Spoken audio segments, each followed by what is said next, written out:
good evening, wherever you are in the world. My name is Dax Heaven. I'm a writer and artist and videographer at Massy Arts, but also sometimes I get the privilege of hosting events like this. Welcome to this very special evening.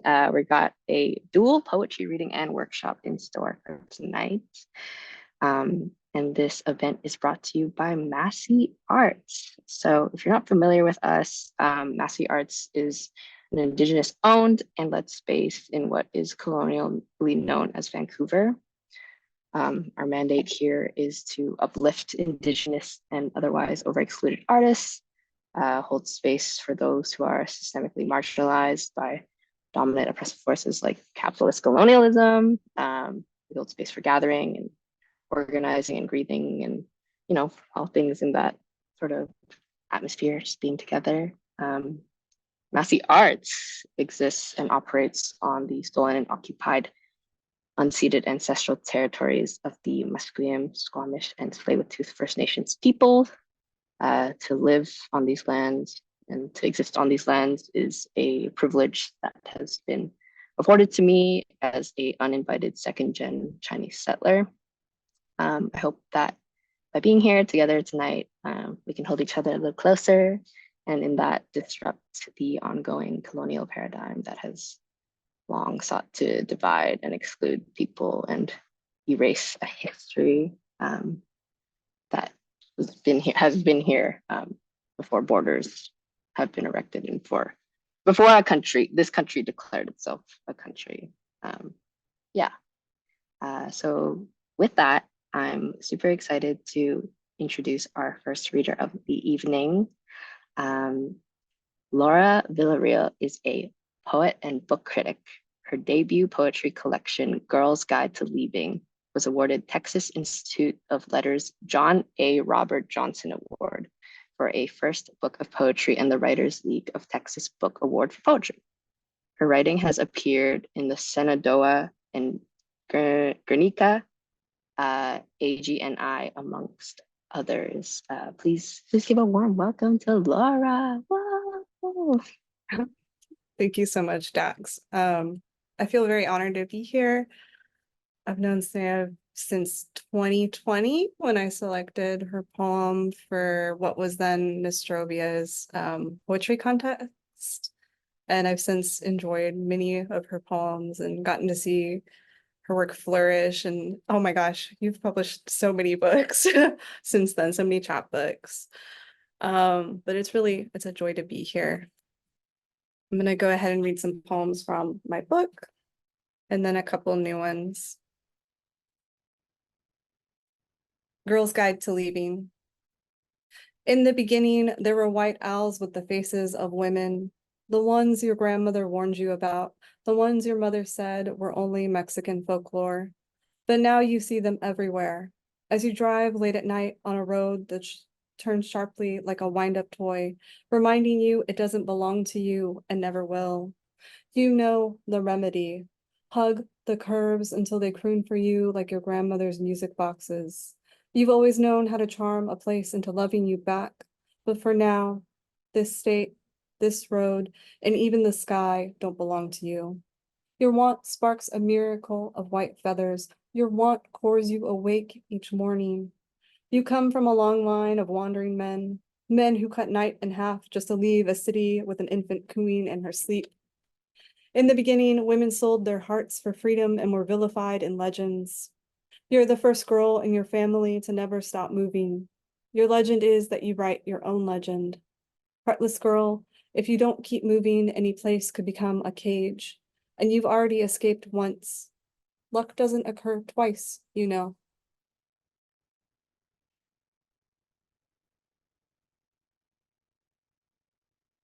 Crush. I find a rattlesnake in the morning, coiled on my porch, rattle raised and shaking, and remember last night. M messaged asking how long a crush lasted. I forgot to answer her question before asking, when I moved, did I take all our stories with me? She didn't reply, but American Football's Never Meant is the first song on a playlist she made me. My mom used to tell me everything dangerous sounds like something familiar. Even a tornado reminds me of trains passing at night behind my grandmother's house. Even a crush is a rattlesnake tail deep in its own gullet. Most people don't know the snake's rattle sounds like flowing water from a garden hose until they're bit. I probably should have mentioned this earlier, but I'm from Texas, so things are often very complicated here to be a person that's not a white man. Anyways, home is where the closet is. Home is where I put my whole self away, in the garage or the attic, or inside of part of me I won't visit soon. My identity knots around everyone else's finger in Texas. I forgot I was brown until Texas pointed to the border. I forgot my orientation was straight to hell if I love another woman. I'm having trouble adjusting the light so I look straight enough not to get fired. I whisper the word queer over and over like a spell to remind myself I'll come back for it again later in a new city with a new job when there's enough money to be alive. Most days I want to grieve, and I want all the stars to grieve with me, because in Texas, even the moon hides herself behind the clouds, away from every woman she loves. I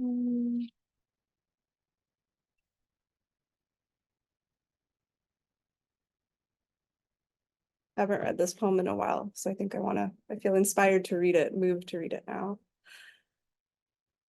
If I invited you to love me, I'd tell you I'm a four-way intersection in a town made for shooting movies. And yes, the traffic light still works. I tell you my burial ground planted a home and everything I own fits in my tear ducts. I tell you, even after long-term collapse, black holes go undetected. I tell you my Netflix queue is trash because some nights elongate and I trick myself into thinking a rom-com will bore me to sleep, but I watch the whole damn movie until crying I fall asleep every single time. I tell you, I don't think ideal love looks anything like a rom-com. I tell you, most people don't know roly-polies are crustaceans and ask what else people misidentify. I tell you, I've gone to museums 52 times this year, but I only go when I'm lonely. I tell you, I'm not always sure being alone is worse than allowing someone to splinter me. I tell you, I've never seen a relationship that wasn't barter or been in one that wasn't outright robbery, but vicarious living isn't enough anymore.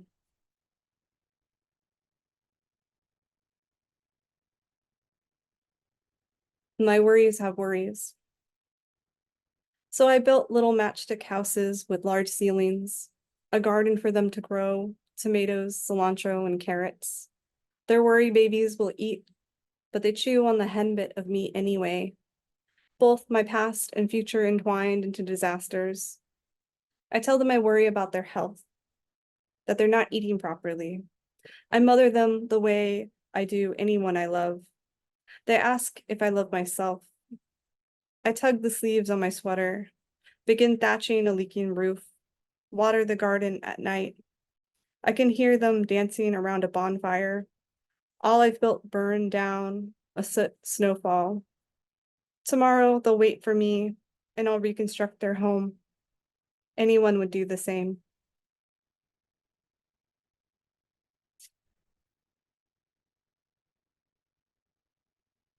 Boiling puffins. Or were they penguins? 3 million boiled into lamp oil and their beaks sold as children's masks during summer festivals. Listen, I don't know if that last part is true. My mind adds extra details to every story. Like when my dad buys kitchen knives at garage sales, it feels ominous. He says, no one can ever have enough good knives. I'm sure people use kitchen knives all the time. Serrated blades are a hot seller, am I right? But the year we got a dog, my dad's coworker stabbed his wife until she played dead, and the cops never found that knife. So I worry about the history of everyday objects. I shop at Target since vintage and antique are ways of saying pre-haunted. I get the heebie-jeebies easy. I have goosebumps thinking about the smell of antique promise rings. Listen, I shouldn't be hypocritical. I've told all my lovers that my body is full of ghosts, but who hasn't, right? I've told them to please not touch the scar on my thigh. It's from a hunting knife. I've told them antique shop rules apply. You break, you buy. When I'm driving, I wonder about cars and dogs left on the roadside, especially those near rivers and lakes. Would I ever leave mine abandoned like that? I read once that over 500,000 people disappear every year in the US, and there's not enough milk cartons for all their faces because of millennials who've ruined the milk and cereal industry. I've heard the mind forgets trauma if it loves its owner enough. But listen, that one probably isn't true. I read it on a message board in 2006. When I can't sleep, I read WikiHows about erasing myself from the internet. It's easier than you would think to leave and never be found. It's easier to start new as someone else sometimes. If someday my car is found abandoned by the river, my cell phone vibrating in the knife drawer, would you listen for me late at night, putting my key in the door? Would you believe me if I told you I left something important at home and came back, put my head on your chest, and just listened? And then I'm gonna read just one more poem. Blue. When I was young, I wanted to name paint samples, varieties of blue like whispering night air, tragic lake, whites like echoing eggshell, memory of light, yellow like nervous blossom, hay and afternoon sun, purple like shivering mountain laurel, or green like air after rain. It's said light blue will keep birds from building. They believe it's the sky. But how could anyone not want to live in the sky? Even mud daubers won't create their clay pots on anywhere colored like flight. Disney paints buildings they want to hide in bye-bye blue, the same color as the eyes of boys who knew how to love me if only I blended in with their hands. When I was young, I painted my room blue hydrangea. Dare by Gorillaz played on my indigo radio, and now when the song comes on as I'm driving my white car on the dusty back roads, I remember the smell of paint and summer light, my old flame point cat lying on the clear paint tart, all those places I missed. I wouldn't notice until years later. Thank you so much.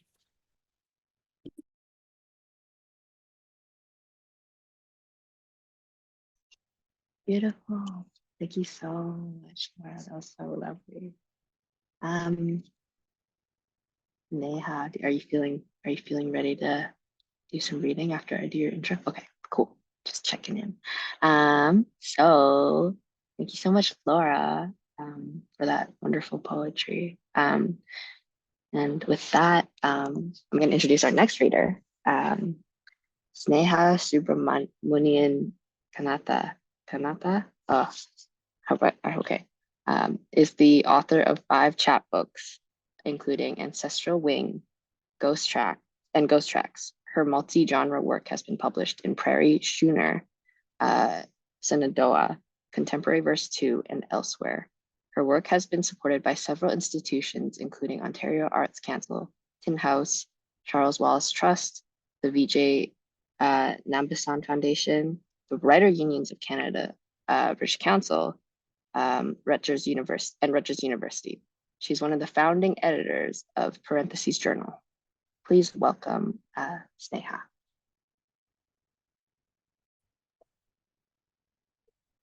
I actually needed a minute after that, like fantastic reading. I remember while interviewing Laura for her book, Girl's Guide to Leaving, like there were times when I read a poem and I needed to kind of take 15 minutes, sometimes just go on a long walk and come back because just those images are like fantastic.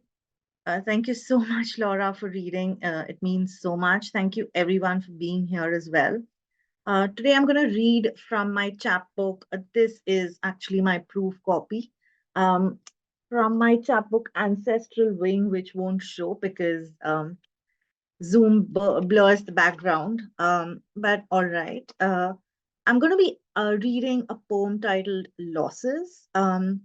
This is actually the setting for the book. It's one of the first poems that the book begins with. So, Losses for the year 2005. 1 year, God brought me a gift of corpse after corpse, and my tongue tasted like ash residues from the bodies of the ones I love. Everyone I knew was left as bones. What language is used for limbs or veins when the body is gone? After everyone I loved left, I ceased to romanticize loss. I knew they will be back in another body I won't recognize. When someone I love is reborn into another, and the closest we were was in a traffic light in our cars, we wouldn't know. We would speed off into the night and be unable to decipher the mouths of each other. We'd be unable to say the world is a metaphor to small rooms arranged as proximate. Yet I dust off the world from my jacket like snowflakes, my body bent in winter, as if to pay homage to the labor of empty porches. And the second one is actually the poem that Laura chose for the contest in 2020. It's titled Faith for Nani. Not in the womb or the heart. It begins in the eyes and stays there. Two tadpoles jump on a clover-shaped leaf. I say, Tuka, every night I sit by the lotus lake, eat God, and count water pearls over waxy petals.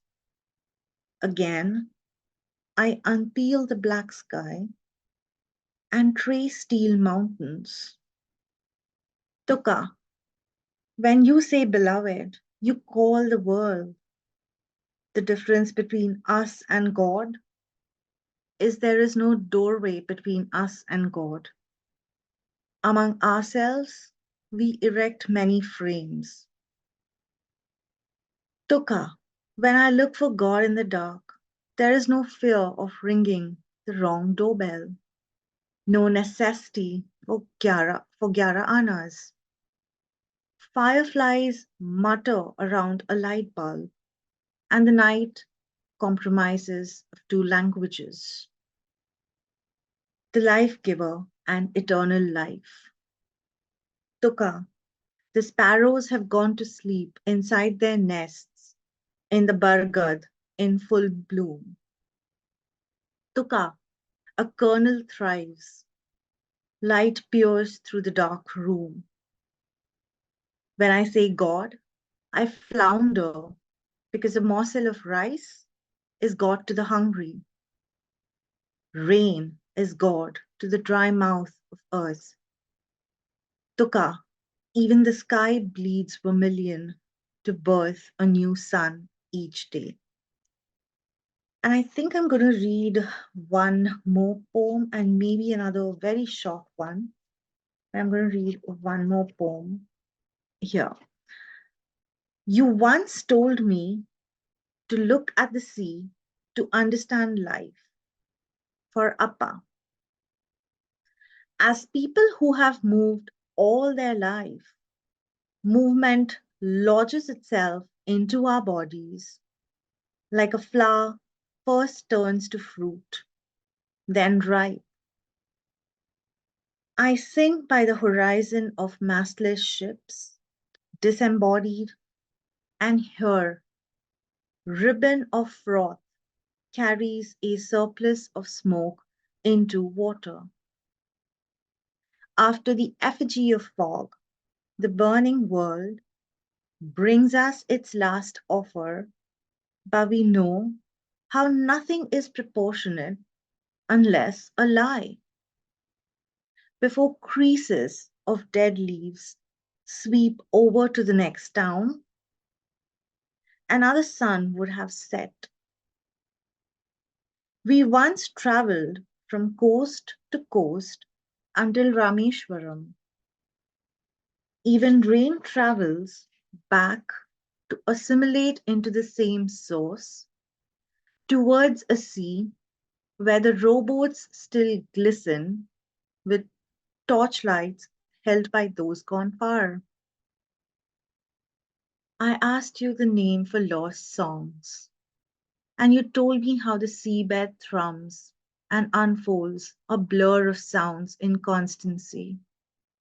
Let us call the season winter, when even the sea becomes translucent like snow. And one last poem, which is quite short.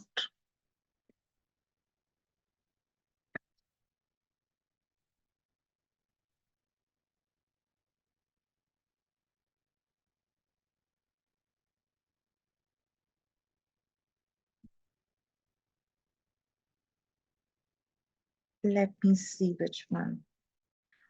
Okay, I can read this one. An elegy or written 56 steps above Montmartre. For my mother, they don't expect me here in Paris. It is November and the trees are full of smoke. My conscious mind assimilating the last lyric from an accordion musician. In autumn, my favorite season, the glance of our coarse sand, green path, rain-soaked coconut trees, sea-song shells, city is nearer. This tells me distance might be hypothetical and reminds me there are not enough poems about Mumbai. Isn't everything a transference as also death? What I know after yours. I want you to be here too, woman alone, traveling to the other side of the world, breaking stereotypes. I can hold the sky on my body, my shoulders where I most feel its monsoon grey weight. Like your presence, your absence is ceremonial. Everything in this village is an ascent. According to the Garuda Puran, death is a veil between the body and the world.